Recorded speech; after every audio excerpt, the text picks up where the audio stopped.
இப்படி ஒவ்வொரு நாமத்திற்கும் ஒவ்வொரு மகிமை உண்டு. அந்த மாதிரி ஒருத்தர் என்ன பண்ணாராம், கோயிலுக்குள்ள கண்ணை மூடிக்கிட்டே சாமி கும்பிட்டே நின்றாரா ரொம்ப நேரமா கண்ணை மூடிக்கிட்டே இருந்தாரு. அதுக்கு முன்னாடி கண்ணை திறந்துகிட்டே இருந்தாரு. ஏன்னா அம்பாள் ரொம்ப அழகா இருந்தா.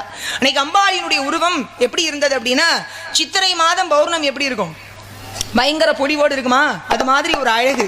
அந்த அழகை பார்த்துக்கிட்டே இருந்தாரு. எதுவுமே கண்ணுக்கு தெரியல. ரொம்ப நேரம் பார்த்தவர் கண்ணை மூடிக்கிட்டார். ஏன்? பார்த்த அழகு கண்ணை விட்டு வெளியில போயிடக்கூடாதுன்னு அவருக்கு ஒரு விருப்பம்.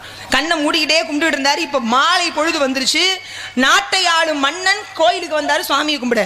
எல்லாரும் போயிட்டா, குடிமக்கள் எல்லாம். இவர் மட்டும் நின்றுகிட்டே இருந்தார். அர்ச்சகர்கிட்ட கேட்டாரு, எல்லாரும் போயிட்டாலும் இவர் மட்டும் ஏன் நிற்கிறாரு? அவர் சொல்றாரு, இவர் அம்பாள் மேல ரொம்ப கிறுக்கா பக்தியாக இருக்கக்கூடியவர், இதெல்லாம் நல்லது கெட்டது தெரிஞ்சவர் எடுத்து சொல்றாரு. அப்ப அருகில் போய் அந்த பக்தியை சோதிப்பதற்காக கேட்கிறாரு, இன்று என்ன திதின்னு கேட்டாரு மன்னன். அன்றைய திதி என்ன திதி? அமாவாசை.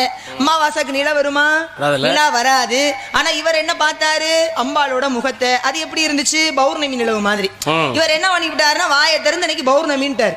இன்னைக்கு தான் அமாவாசையாச்சே, நிலவு யாருக்குமே தெரியாது. உன் ஒருவனுக்கு மட்டும் எப்படா நிலவு தெரியும்? சாயந்தர பொழுதுற நிலவு வரல, உனக்கு மரண தண்டனை நிச்சயம் அழைச்சிட்டு போயாச்சு. இங்க இருந்து போனாரு. அமாவாசையில எப்படி நிலவு வரும்? ஆக அன்று பாடினார், வாய் திறந்து அம்பாளை மனமுருக வேண்டி பாடினாரா, முதிக்கின்ற செங்கதர் உச்சித்திலகம் உணர்வுடையோர் மதிக்கின்ற மாணிக்கம் மாதனம் போது மலர்க்கமலை துதிக்கின்ற மின்கொடி வெண்கொடி குங்குமத்தோயம் என்ன விதிக்கின்ற மேனி அபிராமி எந்தன் விழித்துணை என்ன. அடுத்த நொடியும் நிலவு வந்துருந்துச்சான். என்ன கருணை பத்தீங்க. அதுக்கடுத்து ஒவ்வொரு பாடலா பாடுறாரு. துணையும் தொழும் தெய்வமும் பிச்சதாயும் ஸ்ருதிகளின் பனையும் பதிகொண்ட வேணு பனிமலர்ப்பும் கனையும் கருப்பு சிலைவின் பாசாங்குசமும் கையில் அணையும் திரிபுர சுந்தரியாவது அறிந்தனமே.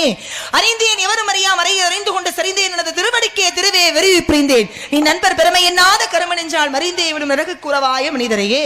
மனிதரும் இப்படி ஒவ்வொரு நாமத்திற்கு